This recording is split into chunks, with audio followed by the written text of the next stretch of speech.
하나님 말씀입니다. 신약성경 요한복음 14장 16절부터 26절까지의 본문의 말씀입니다. 내가 아버지께 구하겠으니 그가 또 다른 보혜사를 너희에게 주사 영원토록 너희와 함께 있게 하리니 그는 진리의 영이라. 세상은 능히 그를 받지 못하나니 이는 그를 보지도 못하고 알지도 못함이라. 그러나 너희는 그를 아나니 그는 너희와 함께 거하시며 또 너희 속에 거하겠습니다. 내가 너희를 고아와 같이 버려두지 아니하고 너희에게로 오리라. 조금 있으면 세상은 다시 나를 보지 못할 것이로되 너희는 나를 보리니 이는 내가 살아있고 너희도 살아있겠습니다. 그날에는 내가 아버지 안에 너희가 내 안에 내가 너희 안에 있는 것을 너희가 알리라. 나의 계명을 지키는 자라야 나를 사랑하는 자니 나를 사랑하는 자는 내 아버지께 사랑을 받을 것이요 나도 그를 사랑하여 그에게 나를 나타내리라. 가룟 아닌 유다가 이르되 주여 어찌하여 자기를 우리에게는 나타내시고 세상에는 아니하리 하시나이까. 예수께서 대답하여 이르시되 사람이 나를 사랑하면 내 말을 지키리니 내 아버지께서 그를 사랑하실 것이요 우리가 그에게 가서 거처를 그와 함께 하리라. 나를 사랑하지 아니하는 자는 내 말을 지키지 아니하나니 너희가 듣는 말은 내 말이 아니요 나를 보내신 아버지의 말씀이니라.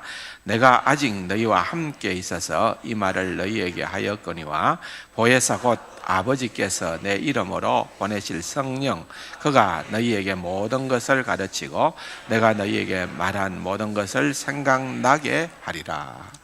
아멘. 감사합니다. 우리 좀 전에 우리 장로님께서 기도를 하셨습니다만은 지난 주간 67회 정회에서 참 부족하지만 제가 우리 KPM 세계 선교 이사장으로 선출이 되어졌습니다. 참 한편으로는 감사하지만은 또 한편으로는 그 자리가 가지고 있는 직함이 자리만 지키라고 주는 직함이 아니라 우리 KPM 500여 선교사들을 잘 살필 뿐 아니라 선교 사역을 잘 할 수 있도록 격려하고 또 세우는 일들을 책임져라는 그런 의미에서 한 2년 동안 이사장을 맡게 되어졌습니다.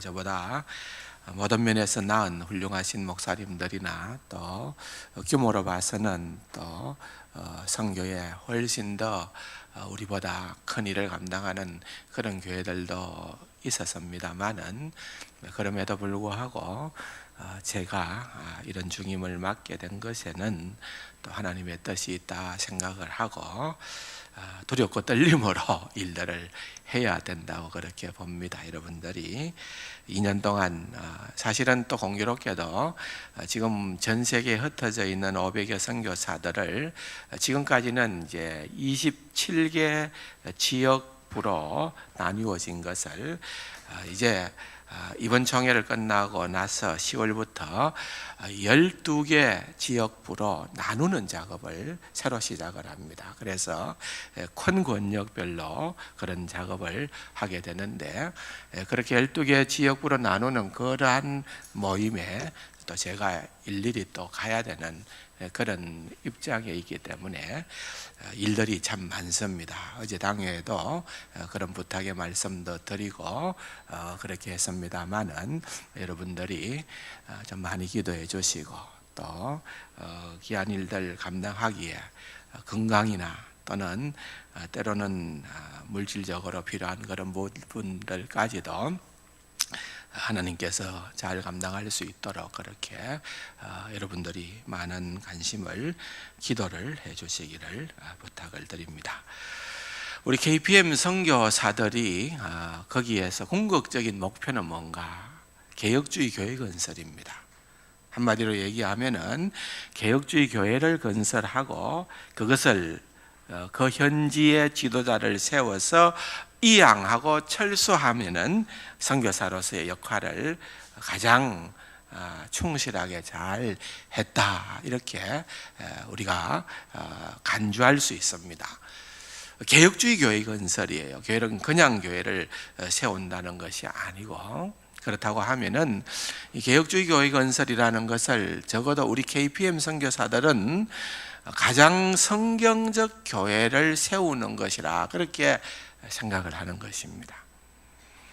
가장 성경적 교회, 성경의 모범을 좇아서 세우는 그런 교회다. 그럼 우리에게 있어서는 그 개혁주의의 또한 정치적인 한 형태로 장로교회를 우리가 수용을 하고 있습니다만은 이런 것들이 뭐 그렇게 불편하지 않는 옷입니다. 우리가 당연하다고 생각을 하고 그렇게 하지만은 실제 현장에 가보면은 꼭 그렇지만은 않습니다. 많은 어려움이 있어요. 제가 많이는 못 갔지만은 러시아를 가보면은 모스크바나 또는 연해주 쪽으로 가봐도 그러합니다만은 대부분 러시아는 러시아 정교회, 교회는 있습니다만은 전혀 이상합니다. 눈에 보이는 형상을 중요하는 러시아 정교회가 있습니다. 주류를 이루는 거죠. 그래서 거기에 개혁주의 교회다 또는 개신교다라고 하는 그런 교회 기치를 올리는 것은 강한 반대를 무릅써야 할 뿐 아니라 적어도 이단으로 간주를 받습니다. 여러분 얼마나 어렵습니까? 우리가 지금 뭐 신천지다 또는 뭐 다른 구원파다 많은 이단들을 경계하고 또 신경을 쓰는 것처럼 그 이상의 어려움을 감수하고 역할을 해야 되는 것이 선교사들입니다. 지난번에 아프리카 우간다에는 갔을 때에 거기에도 많은 기독교인이 있고 많은 교회들이 있지만은 지난번에 이재찬 선교사가 와서 보고했던 것처럼 거의 정말 많은 교회, 거의 대부분의 교회는 적어도 오순절 계통의 교회다 그렇게 얘기를 하는 거예요. 오순절 계통의 가장 뚜렷한 특징 가운데 하나는 번영신학이라는 거예요. 번영신학. 예수를 믿고 이 가난한 현실에서 벗어나고 또한 어떻게 하면은 이 세상에서 잘 살 수 있을까 하는 것이 큰 그런 어떤 주제입니다. 그게 다가 아니거든요. 그것도 일면이라고 볼 수 있지만은 적어도 우리는 그것이 기독교의 진수라고 생각하지 않습니다. 그거보다 더 훨씬 깊은 내용들을 우리가 안고 있는데 그런 내용을 우리 개혁주의 신학에 따라서 성경을 가르치고 교회를 세우면은 인기가 없다는 거예요. 왜? 아프리카가 워낙 공고하게 어려운 형편에서 살기 때문에 우선은 그런 현실을 이겨내는 것, 극복하는 것이 더 우선적인 과제가 된다는 겁니다. 이처럼 개혁주의 교회 건설을 이룬다는 것이 참 쉬운 일이 아니에요. 그러나 그 일이 너무나도 중요한 일이고 그 일만이 바른 일이라 생각을 하기 때문에 우리 KPM 선교사들이 할 수만 있으면 그와 같은 일들을 감당하기 위하여 애를 쓰고 있는 것입니다. 그러면 그런 개혁주의의 신학적인 사상의 근거가 되는 것이 뭐냐? 지금 우리가 공부하고 있는 사도신경과 같은 이런 교리를 확고히 하는 것입니다. 개혁주의 교회 건설이라는 것은 내가 개혁주의 신학을 공부해서 교회를 세웠다 그게 아니라 그들로 하여금 개혁주의가 뭐냐, 장로교회가 뭐냐, 왜 이것을 성경적인 교회라고 그렇게 감히 얘기할 수 있느냐 하는 이런 부분들을 제대로 가르쳐야 되고 제대로 신앙 고백할 수 있도록끔 해야 되는 것입니다. 그러니까 사도신경을 신앙 고백하게끔 하는 것은 대단히 중요한 것입니다. 그 가운데 우리가 지금까지 살펴본 대로 하나님, 성부 하나님은 어떤 하나님이냐? 그분은 우리에게 있어서는 창조주 되시는 하나님이다. 핵심을 얘기하자면 그런 거예요. 성자 하나님 예수 그리스도는 어떤 분이신가? 그분은 우리에게 구원자 되시는 하나님이시다. 그러면 이제 오늘 그 8번째 고백입니다. 12가지 사도신경의 그런 조항 가운데에서 8번째로 성령을 미사오며, 어떻게 보면 아주 좀 아쉬움이 있는 표현이라고도 볼 수 있습니다. 간단하잖아요. 성령을 믿습니다 라고 그렇게 고백을 할 때에 우리가 알아야 되는 것은 성령을 믿는다는데 성령님은 누구신가? 그분은 우리의 구원을 위하여서 어떤 일을 행하신 분인가? 적어도 우리가 믿는, 우리가 장로교 신앙으로, 또 우리가 종교개혁 500년 전으로 돌아가서 종교개혁자들이 주장했던 그 주장대로의 그 성령님은 어떤 성령 하나님을 내가 믿는다고 고백했느냐라고 하는 것을 우리도 알고 같은 신앙 고백을 한다는 것이 중요하다는 것입니다. 그래서 여러분, 한 문장으로 되어 있어요. 내가 성령님을 미사오며, 하지만은 그 성령님을 어떻게 보느냐 하는 것은 대단히 중요합니다. 좀 전에 엘리베이터 안에서 우리 어떤 성도님 한 분이 저를 물끄러미 보면서 이렇게 얘기를 해요. 아저씨, 그래요. 저를 물끄러미 바라보면서 아저씨, 그래요. 그래서 제가 좀 어색한 용어이기는 합니다만은 그랬습니다. 여러분들이 저한테 아저씨라고도 볼 수 있겠죠. 어린 아이들에게 있어서는 할아버지도 될 수 있겠죠. 그런데 뭐 일반적인 통상적인 명칭은 목사님 아니겠습니까? 근데 그 타이틀을 어떻게 붙이느냐에 따라서 굉장히 어감이 달라지는 거예요. 그 말을 듣는 순간에 저도 상당히 어감을 다르게 느끼겠더라고요. 우리가 성령님 했을 때에 그 성령님에 대한 어감을 어떻게 가지느냐, 우리가 진짜 고백해야 될 성령님은 어떤 성령님인가 하는 것은 대단히 중요하다는 것. 대단히 중요해요. 그래서 핵심은 오늘 성령님은 누구신가? 우리의 구원 사역을 위하여 성령님은 어떤 일을 하셨고 하시는 분이신가 하는 것을 나누려고 하는데, 첫 번째 이제 오늘 본문으로 돌아가서 보면은, 여러분, 예수님께서는 단정적으로 16절 또 26절에서 말씀하고 있는데, 성령님을 뭐라고 우리에게, 제자들에게 소개를 하고 계시는가 하면은 보혜사라.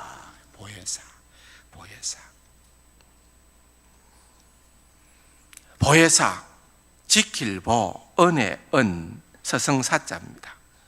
지키고 또한 은혜를 베풀어 주시고 우리를 가르쳐 주시는 분이 성령님이시다. 그런 의미를 담고 있는 거예요. 우리가 국어사전에 보면은 보혜사를 치면은 바로 성령으로 나옵니다. 근데 이게 참 어떻게 보면은 참 다 담을 수는 없어요. 어쨌든 좋은 표현이기는 합니다만은, 원래 그러면은 원래 말은 어떻게 표현되어 있는가 하면은 파라크레토스라는 헬라 말입니다. 파라라고 하는 말은 곁으로. 클레토스라는 이 말은 부른다는 거예요. 곁으로 부르시는 분이다. 다시 말하면은 성령님은 우리를 곁으로 불러주시는, 우리와 함께 하시는, 또 오늘 본문에서 우리 안에 거하시는 분이시다. 무엇을 위해서요?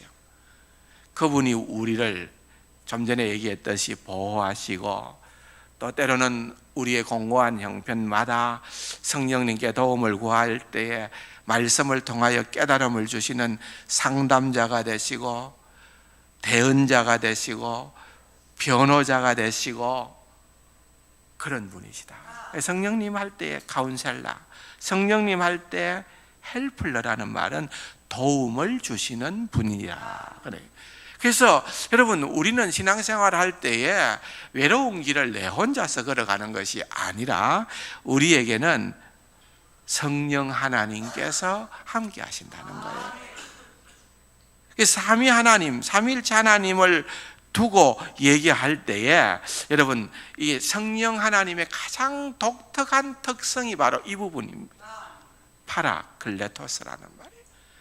우리와 함께 하시고 우리 곁에서 우리를 불러주시고 우리에게 언제나 필요한 것들로 채워 공급해 주시는 그런 성령님이 계신다.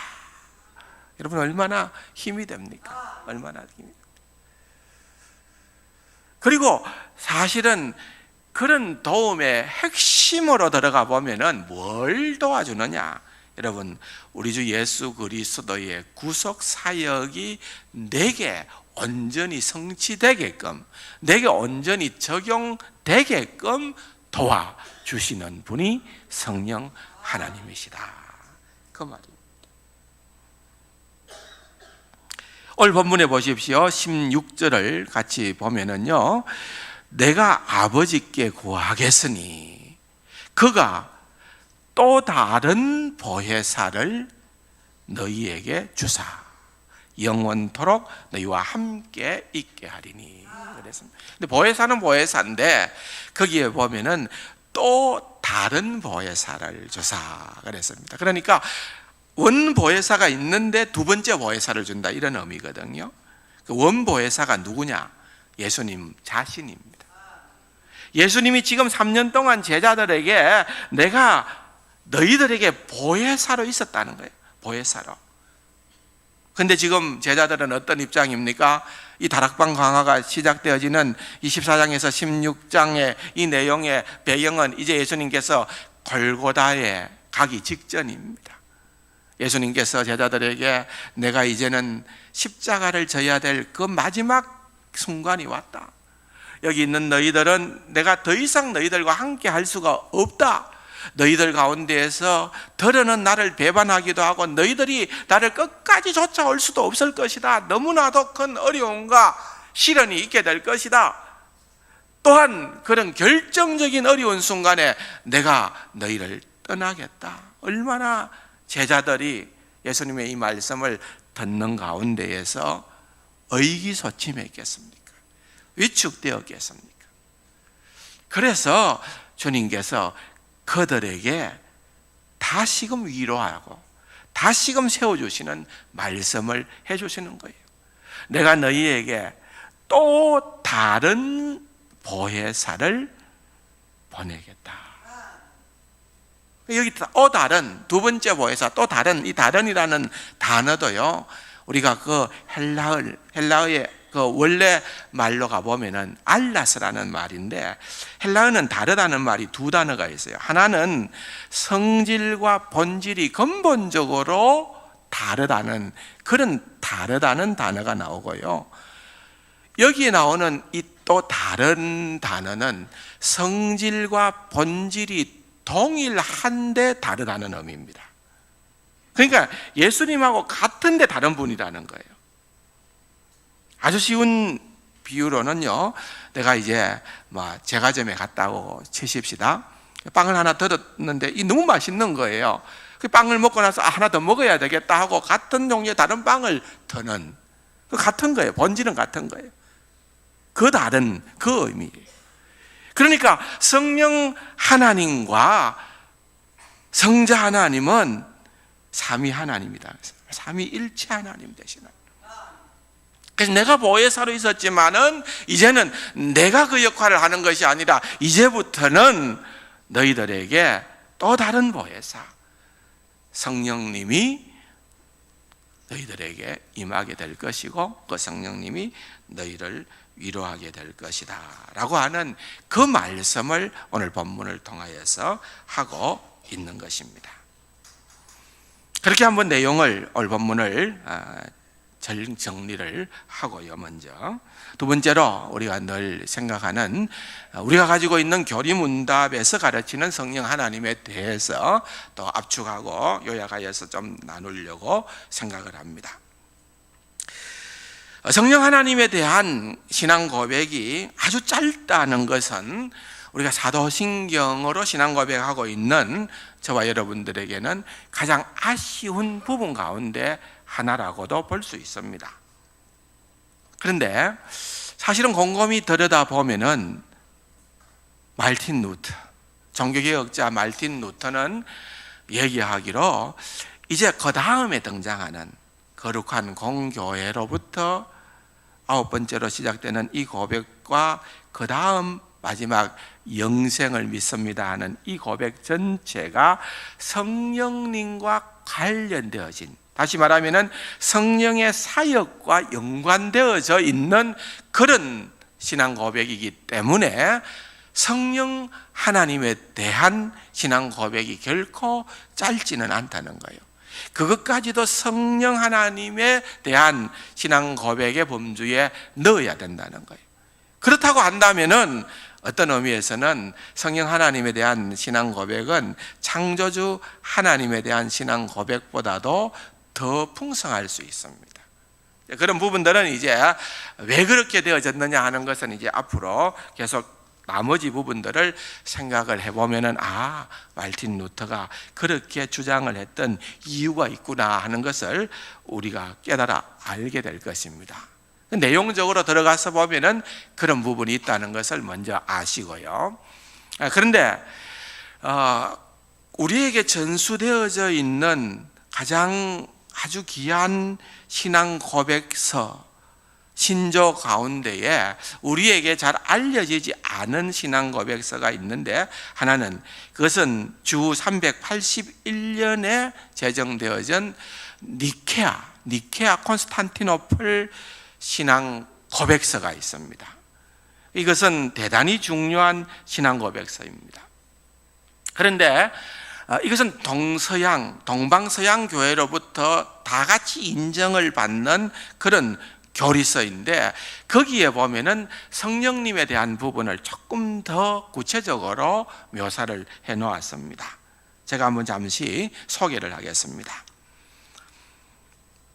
또한 우리는 성령을 우리는 믿사오며, 사도신경에는 그렇게 되어 있는데, 이 니케아 신조에서는 또한 우리는 성령 곧 주님이시며 생명의 수여자이신 성령을 믿습니다. 그러니까 성령님에 대한 설명을 하는 거죠. 성령님은 성부 성자 하나님과 마찬가지로 주가 되시고, 주님이 되시고 생명의 수여자가 되시는 분이시다, 그 말입니다. 그리고 이제 이게 굉장히 논란이 많았던 부분이기 때문에 그런 논란의 끝으로서 삼위일체설을 완성을 하고 난 다음에 성령은 성부와 성자 하나님으로부터 나왔다는 것을 넣은 거예요.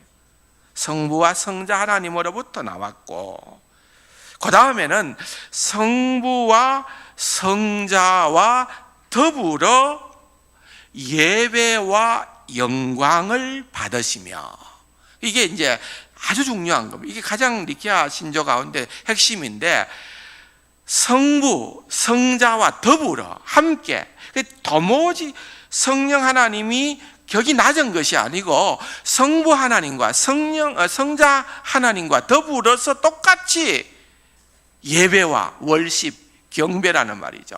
예배와 글로리, 영광을 받기에 합당하신 분이시다, 그 말입니다. 선지자들을 통하여 말씀하시는 분이시다.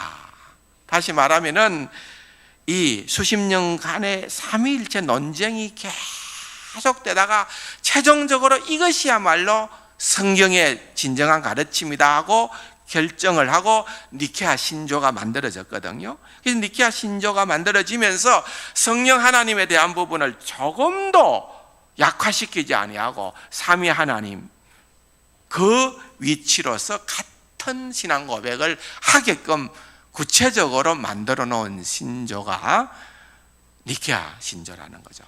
물론 사도신경은 훨씬 앞에 만들어졌기 때문에, 그때는 그런 논란, 그런 것들이 없을 시기에 만들어졌기 때문에 성령을 믿사오며, 그렇게 정리하고 넘어갔는데 거기에 대한 논란이 계속 논쟁이 되니까 마침내 수십 년의 논쟁 끝에 최종적으로 합의를 하고 결론을 내린 니케아 신조에서 이렇게 정의를 하고 있는 것입니다. 또 아타나시우스 신경이라고 하는 또 다른 인정받는 신경도 그런 부분들을 또 동일하게 얘기를 하고 있다는 것을 우리가 알 수가 있는 것입니다. 그래서 우리가 이 성령 하나님에 대한 관심을 좀 더 깊이 가져야 될 필요가 있던 것이고, 좀 전에도 말씀을 드렸던 것처럼 성령 하나님은 누구신가?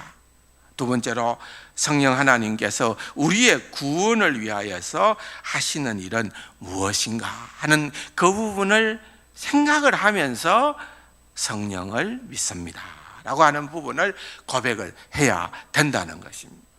따라서 이제 우리가 가지고 있는 하이델베르크 교리서와 또한 웨스트민스터 교리서에서 이 부분을 더 풍성하게 정의를 해주고 있는 것입니다. 성령을 믿사오며 라고 할 때에 우리가 어떤 내용을 담고 이러한 신앙을 우리의 마음으로 입술로 고백을 해야 되는가 하면은 하이델베르크 교리 문답서에 보면은 53문답에 성령에 관하여 당신은 무엇을 믿습니까? 같이 한번 읽어볼까요? 첫째, 성령님은 성부 하나님과 성자 하나님과 함께 참되고 영원한 하나님이십니다. 둘째, 성령님은 또한 나에게도 주어졌습니다. 그래서 성령님은 나로 하여금 참된 믿음으로 그리스도와 그의 모든 은혜와 복에 참여하게 하십니다. 그리고 성령님은 나를 위로하시며 또한 영원히 나와 함께 하십니다. 그러니까 여러분 두 가지입니다. 첫 번째, 성령에 관하여 우리가 내가 성령님을 믿습니다라고 하는 그 고백을 하게 될 때에 우리가 믿는다는 그 믿음의 내용에 담아야 되는 내용은 무엇인가 하면은 성령 하나님은 성부 하나님과 성자 하나님과 마찬가지로 참 하나님, 영원하신 참 하나님 되심을 고백하면서 성령을 믿사오며 성령을 믿사오며 그 말입니다. 둘째로 그 성령님이 나에게도 주어져서 참된 믿음을 통하여 그리스도와 그분의 모든 언덕에 참여하게 하시고 나를 위로하고 영원히 함께 하시는 성령님의 독특한 사역을 설명하고 있는 것입니다. 성부 하나님, 성자 하나님과 다르게 성령 하나님의 독특한 사역, 그 부분을 이렇게 잘 설명을 하고 있는 것입니다. 웨스트민스터 대요리 문답 58문답에 보면은 이렇습니다. 우리가 어떻게 그리스도께서 얻으신 혜택에 참여할 수 있게 될 것인가? 같이 한번 읽어볼까요? 우리가 그리스도께서 얻으신 혜택에 참여할 수 있게 되면 특히 성령 하나님의 역사에 의해 이 혜택을 우리에게 적용하심으로써이다 그랬습니다. 다시 말하면은 우리가 그리스도께서 획득하신 그 혜택의 참여자가 되는 것은 우리에게 그것을 적용하는 일인데 그 적용을 누가 시켜주느냐? 성령 하나님께서 시켜주신다는 거예요. 그러므로 예수 그리스도께서 우리를 위하여 행하신 그 구원의 모든 대사가 우리에게 유효하게끔 적용시키는 그분이 바로 성령 하나님, 그분이 바로 우리가 믿는, 우리가 고백하는 성령 하나님이다 라고 하는 것입니다.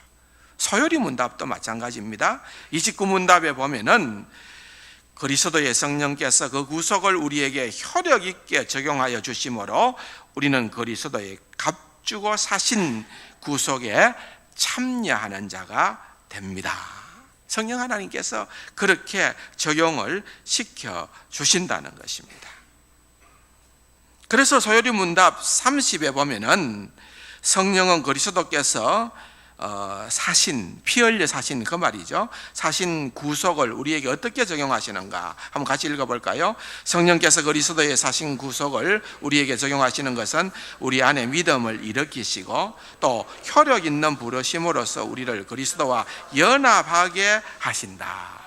혈력 있는 부르심으로 우리를 그리스도와 연합하게 하심으로 말미암아 적용시켜 준다는 거예요. 그러니까 요 다음 단계는 또 그 다음에 31문에 보면은 그렇다면은 혈력 있는 부르심이란 과연 무엇인가? 보세요. 혈력 있는 부르심은 하나님의 영이 하시는 일로서 우리의 죄와 비참을 깨닫고 또 우리의 마음을 밝혀 그리스도를 알게 하시며 우리 의지를 새롭게 하시고 능히 우리를 권하여 복음 가운데서 우리에게 값없이 주신 예수 그리스도를 믿도록 하는 것이 혈력 있는 부르심이다. 아주 명쾌하게 정리하는 거예요. 그러면은 그 다음에 보면은 혈력 있는 부르심을 받은 자들이 이 세상에서 무슨 유익을 얻는가? 혈력 있는 부르심을 받은 자들이 이 세상에서 의롭다 하심과 양자로 삼으심과 거룩하게 하심을 얻고 또 이 생에서 이와 더불어 받는 여러 가지 유익과 또는 거기서 나오는 여러 가지 유익을 받게 된다 그랬습니다.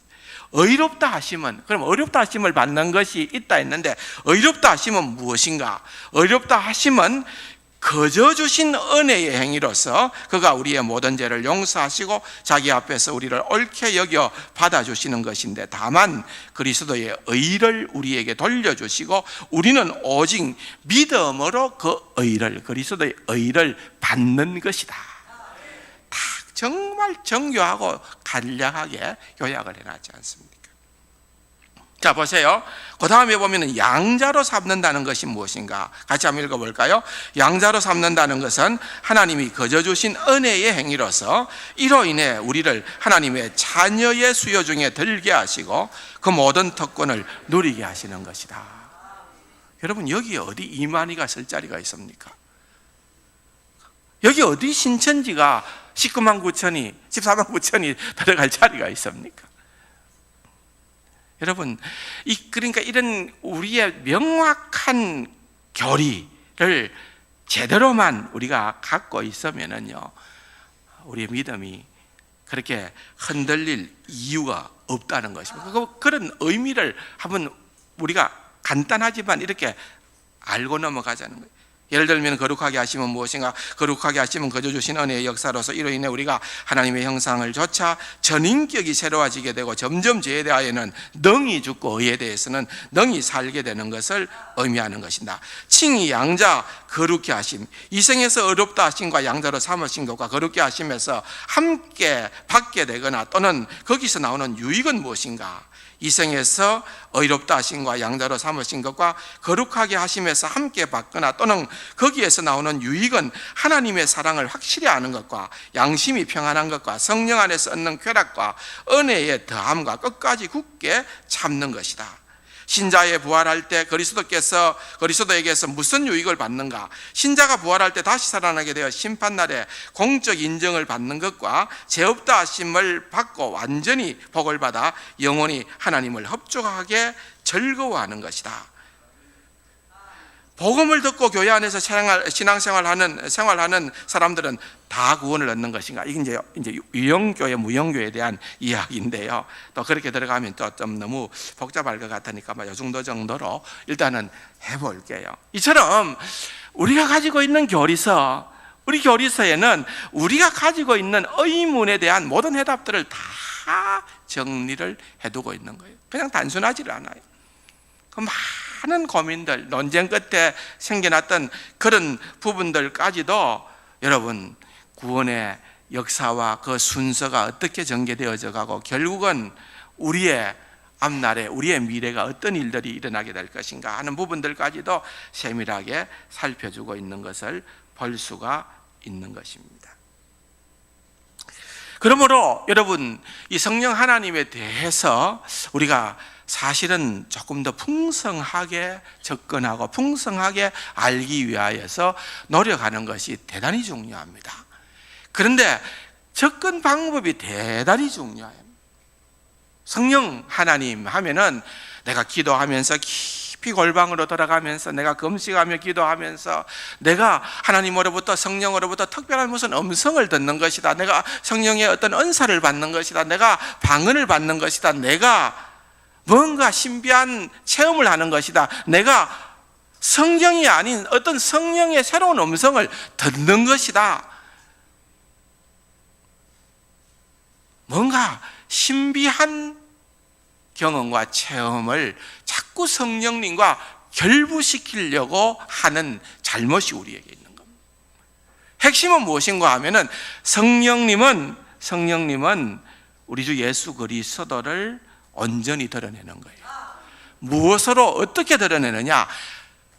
주신 말씀을 깨닫게 하심으로. 그래서 성령님은 성경 말씀을 깨닫게 해주시는 거예요. 여러분, 우리가 66권의 말씀이 성령의 영감으로 기록되어진 하나님의 말씀으로 믿으시기 바랍니다.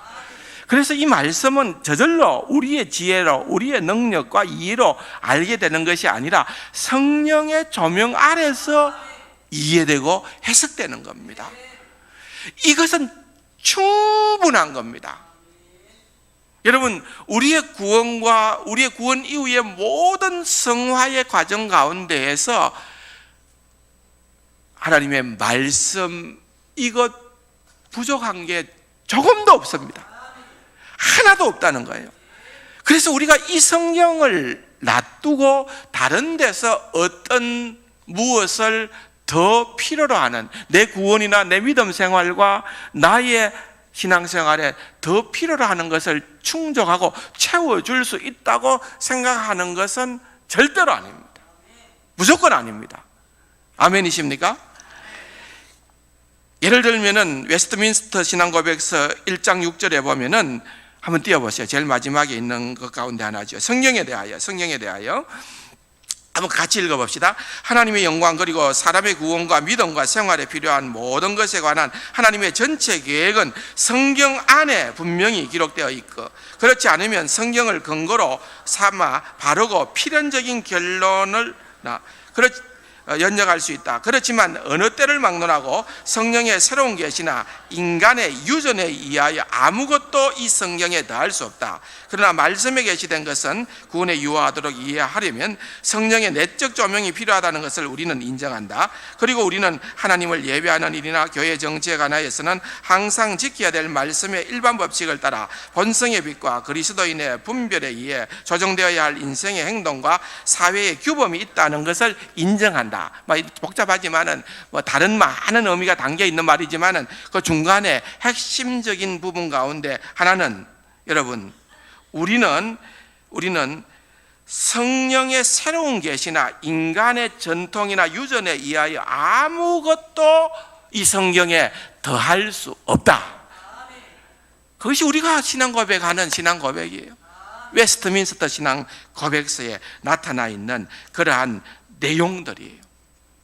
사랑하는 성도 여러분, 그러므로 성령 하나님께서 우리를 생명의 길로 인도하실 때에 다른 것 아니에요.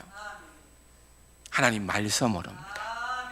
성경 말씀, 하나님의 말씀을 우리로 하여금 깨닫게 해 주심으로 말미암아, 또한 성령의 조명을 구하는 기도로 말미암아, 또한 오늘 여기에 보면 지극히 상식적인 말씀에 근거한 올바른 판단으로 우리를 생명의 길로 인도해 주신다는 것입니다. 그래서 여러분, 우리가 사도신경으로 고백하는 성령 하나님은, 성부 하나님은 창조주 하나님, 성자 하나님은 구원주 하나님이라고 하면은 조금 낯설고 어색하지만은 달리 표현할 수 있는 또 다른 말이 생각이 나지 않았어요. 성령 하나님은 한번 따라합시다. 성화주 하나님.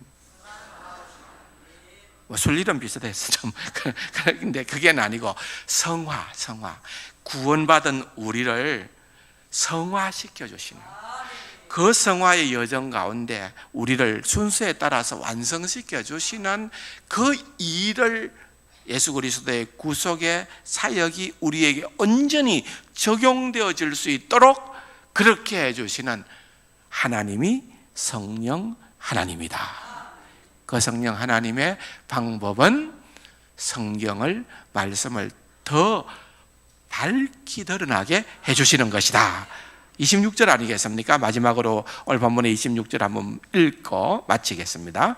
보혜사 곧 아버지께서 내 이름으로 보내실 성령, 그가 너희에게 모든 것을 가르치고 내가 너희에게 말한 모든 것을 생각나게 하리라. 이것입니다. 이것입니다.